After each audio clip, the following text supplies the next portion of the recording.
The Grammys are this Sunday, so let's take a look back at some of the past winners of Album of the Year and talk about who I wanted to win. Some years I got it right, and other times I was way off. I'm gonna start with 2016 because I think that was the year where I started to consistently watch the Grammys. I was rooting for 1989 by Taylor Swift, and that's the album that ended up winning that night. Yay, I got one right. That's not gonna happen a lot in this video. I was 16 when Taylor won this award. It was her second time winning, her first time being Fearless in 2010, or 2011. I think it was 2010. Anyways, off topic. I'm not gonna lie to you, I was rooting for 1989 solely because it was the only album that was nominated that I actually listened to. This was right before I started listening to Kendrick Lamar and The Weeknd, who are both now two of my favorite artists of all time. And I feel like if this award ceremony was to happen now, I'd maybe root for To Pimp a Butterfly by Kendrick Lamar. That and 1989 are both perfect albums, just in different ways. So really either one of them could have won, and I'd be like, yep, that's correct. At the 2017 Grammys, I was rooting for Lemonade by Beyonce, but that year the award went to Adele for 25. This is a very infamous win. Even Adele herself in the moment said in her acceptance speech that should have gone to Lemonade. And almost 10 years later, that still seems to be the general consensus that Lemonade should have won that night. And that is nothing against Adele. 25 is an amazing album, and pretty much every other year, it would have been my pick for the win. Also, spoiler alert, I'm a massive Beyonce fan. You'll see that.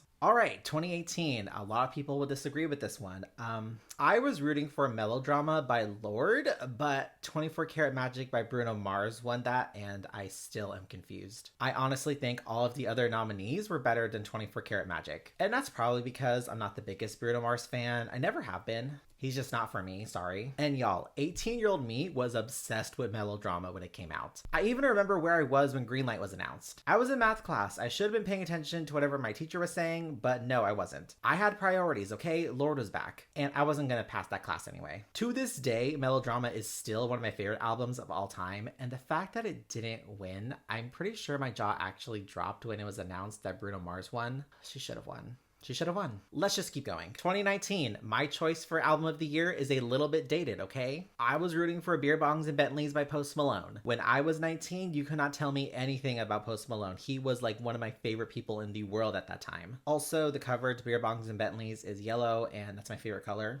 as you can tell from my messy black and yellow nails. So I was really happy that Post Malone got this nomination. I was like, oh my gosh, what if he actually wins? But no, Golden Hour by Casey Musgrave won, and hear me out. I did not listen to this album before it won, but I ended up listening to it afterwards, and yeah, that makes sense. I also feel like Golden Hour has just aged better than Beer Bongs and Bentleys has. While I still love that Post Malone album, there's a few songs on it that I listen to now and think, skip. All right, 2020, this is another year that's pretty controversial for people. I, like many people at the time, was rooting for Thank You Next by Ariana Grande, but album of the year went to When We All Fall Asleep, Where Do We Go by Billie Eilish. Billie Eilish even pulled an Adele that night and said in her acceptance speech that Ariana should have won. And then we got that one gif of Ariana going, no.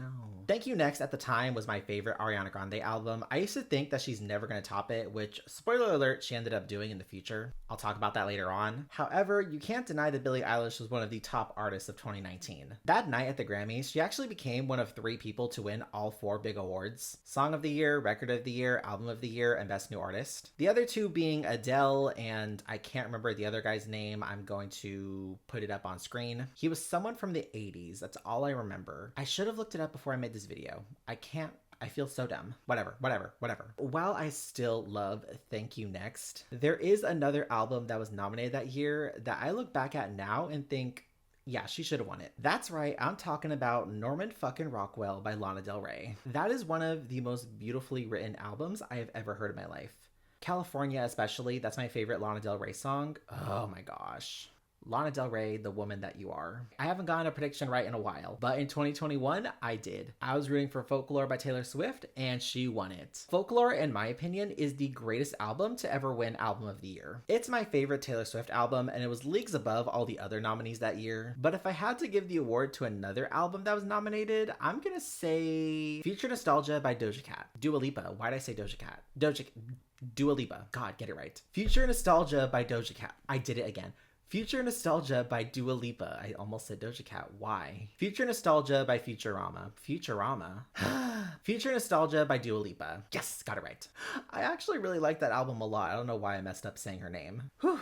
2022, you want to talk about controversial years that made people think, what? I was rooting for Sour by Olivia Rodrigo, but We Are by Jon Batiste won, which was an album that a lot of people hadn't heard before. And besides Olivia, Jon Batiste was also nominated against people like Billie Eilish, Taylor Swift, Justin Bieber, Kanye West, Doja Cat, Lil Nas X. You get what I'm saying, artists who objectively are way more popular than Jon Batiste. So when he won, a lot of people were like, who? This was a reminder to a lot of people that the Grammys are not a popularity contest. I actually did listen to We Are after it won, and I will admit it was a good album, but I still would have given it to Sour. Especially when you look back at that year, 2021 was definitely dominated by Olivia Rodrigo. I low-key was expecting her to pull a Billie Eilish and just sweep all 4 big categories, but no, she only won Best New Artist that night. Song and Record of the Year were won by Bruno Mars, and y'all already know how I feel about that.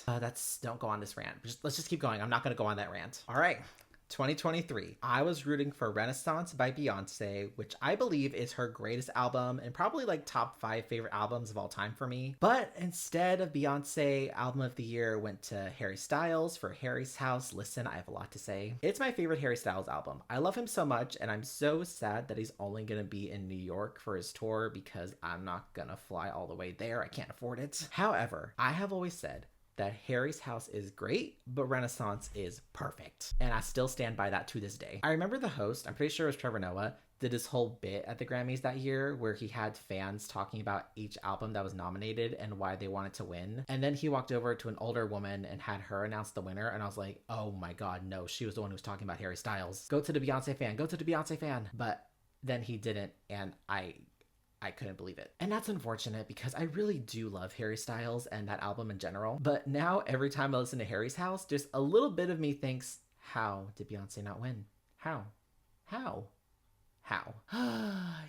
I love Harry, but I love Beyonce more. Let's just move on. Let's move on. How many of these have I gotten wrong? Wow, I've gotten like 2 right. The rest of them I'm pretty sure I gotten wrong. This next year, 2024, I knew I wasn't gonna get it right. I was rooting for Endless Summer Vacation by Miley Cyrus because she's my favorite singer of all time and I will always root for her. She did win a couple Grammys that night, which I was so happy to see, but I knew album of the year was most likely gonna go to SOS by SZA or Midnights by Taylor Swift. I was leaning a little bit more towards SOS that night. I feel like it's just a better album. I remember when it came out, I was thinking, oh, SZA's definitely winning album of the year for this. But I'm not mad that Midnights won. It's just not one of my favorite wins for Taylor. I also think she's more likely to win this award again than SZA is, and that's mainly because SZA takes forever to actually release albums. But who knows, maybe SZA will win this award in like 10 years when her 3rd album comes out. We'll just have to wait and see. Last year's Grammys, 2025, I was rooting for Eternal Sunshine by Ariana Grande. Yes, I know it was not nominated, but I was fully expecting Ariana to be nominated and win that night. It is her best album. You can argue with your mother about that. I remember watching the live stream of the Grammy nominations being announced, and when Ariana wasn't nominated for Eternal Sunshine, I literally yelled, what? Because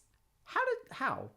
I know that was a very stacked year for music, but even now I think Ariana was way better than everyone else. Her not being nominated, it still upsets me. I haven't even talked about who I was rooting for of the nominees and who won. That's how upset I am about this still. Whatever. I love you, Ariana. I'll see you this June. So anyways, of the albums that were actually nominated, I was rooting for the winner, Cowboy Carter by Beyonce. It was actually my 2nd favorite album of 2024, only below Eternal Sunshine. So when Ariana wasn't nominated, Beyonce was obviously the person that I was gonna root for, and I was so happy when she finally won this award. This should have been like her 3rd or 4th win, if we're being honest. Definitely should have won for her self-titled and for Lemonade and for Renaissance, and I actually applauded from my bedroom when Beyonce won for Cowboy Carter. I also went to the Cowboy Carter tour not once but twice last year. Amazing tour. I can't wait for Act 3. But if I had to give this award to one of the other nominees that night, I'm gonna say Hit Me Hard and Soft by Billie Eilish. Okay, real quick, let's talk about this year's Grammys. Who do I want to win? Swag by Justin Bieber, but I know it's not a serious contender. I've already accepted in my mind that Justin Bieber is not going to win it. That's who I want to win, but who I think will win is Kendrick Lamar for GNX. I also won't be surprised though if it goes to Bad Bunny or Lady Gaga, who are both very deserving of this award and surprisingly haven't won it before. If you're watching this after the Grammys, let me know in the comments. Did I get it right? Did Kendrick win? Or was it someone else? I hope you guys enjoyed this video, and if you did, be sure to give it a thumbs up and subscribe if you're not already. And let me know in the comments, what's your favorite album that won album of the year? Because for me, it will always and forever be Folklore by Taylor Swift. That's all I got for you guys in this video, and I'll see you in the next one.